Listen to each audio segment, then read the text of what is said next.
Dear friends, आजच्या आपण व्हिडिओत एक नवीन टॉपिक पाहणार आहोत. तो म्हणजे डू आणि डस.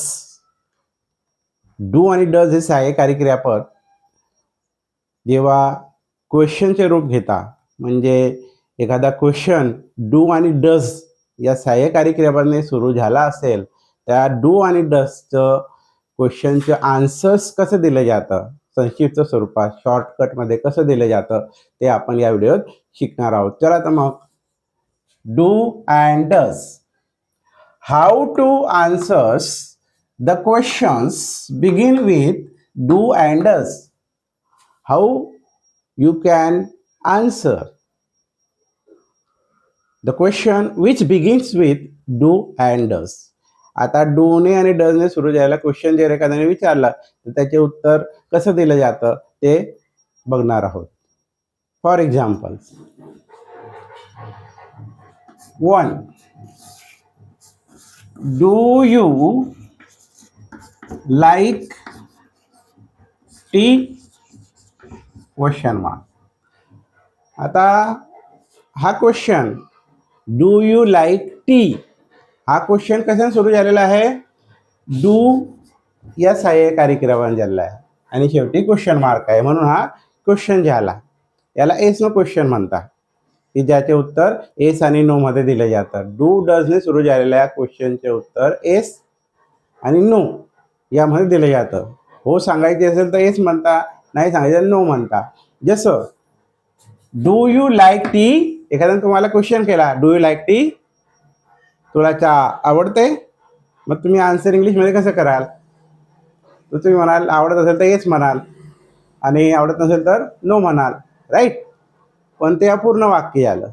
तर याचा आन्सर हो आणि नाही मध्ये कसं दिलं जातं ते बघा. डू यू लाईक टी, मग तुम्ही आन्सर लिहू शकता, आवडत असेल तर येस आय डू. चहा आवडत असेल तर तुम्ही काय म्हणू शकता? येस आय डू असं म्हणावं लागणार पूर्ण वाक्यात. हे पूर्ण वाक्यात आन्सर झाला, complete sentence. Do you like tea, yes I do. आणि आवडत नसेल तर काय म्हणाल? No I don't. No I don't, नाही मला नाही. आवडत असेल तर येस आय डू, हो ओके मला आवडते. नाही आवडत असेल तर नो आय डोंट, मला आवडत नाही असं सांगितलं जातं. मग डूने सुरू झालेल्या क्वेश्चनचे आन्सर नेहमी येस आणि नो मध्ये कम्प्लीट सेंटेन्स कसं दिलं जातं? Yes I do. नसर नकारार्थी उत्तर द्यायचे असेल तर नो आय डोंट असं म्हटलं जातं. Got it? Next, second example. Does she speak in English?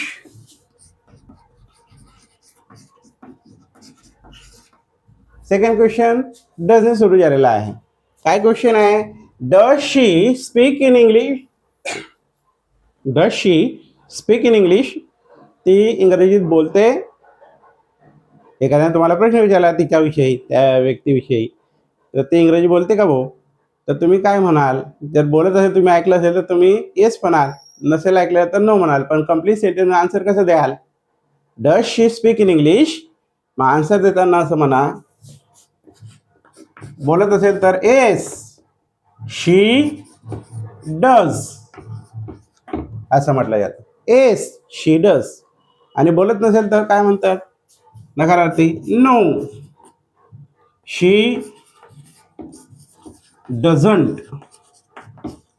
She doesn't. Doesn't means does not, don't mean do not, हे लक्षात ठेवायचं. मग असा डू आणि डजचं क्वेश्चन जर विचारला तर त्याला आन्सर म्हणून येस आणि नो मध्ये दिलं जातं. पण कम्प्लीट सेंटेन्समध्ये दिलं जातं. डूचे असेल तर येस आय डू, नाही सांगायचे तर नो आय डोंट. आणि डजने सुरुवात झाली असेल तर आन्सर होकारार्थी सांगायचे असेल तर येस शी डज. नसेल सांगायचे असेल, नाही सांगायचे असेल तर नो शी डझंट असं सांगितलं जातं. करता कोणताही असू शकतो. असं डू आणि डज मधला क्वेश्चनचं डिफरन्स आहे, हे लक्षात ठेवायचे. Got it? ओके. मग हा व्हिडिओ कसा वाटला डू डजचा? ते चांगला वाटला असेल तर आधी तुम्ही व्हिडिओला लाईक शेअर करा आणि चॅनलला सबस्क्राईब करा. थँक्स.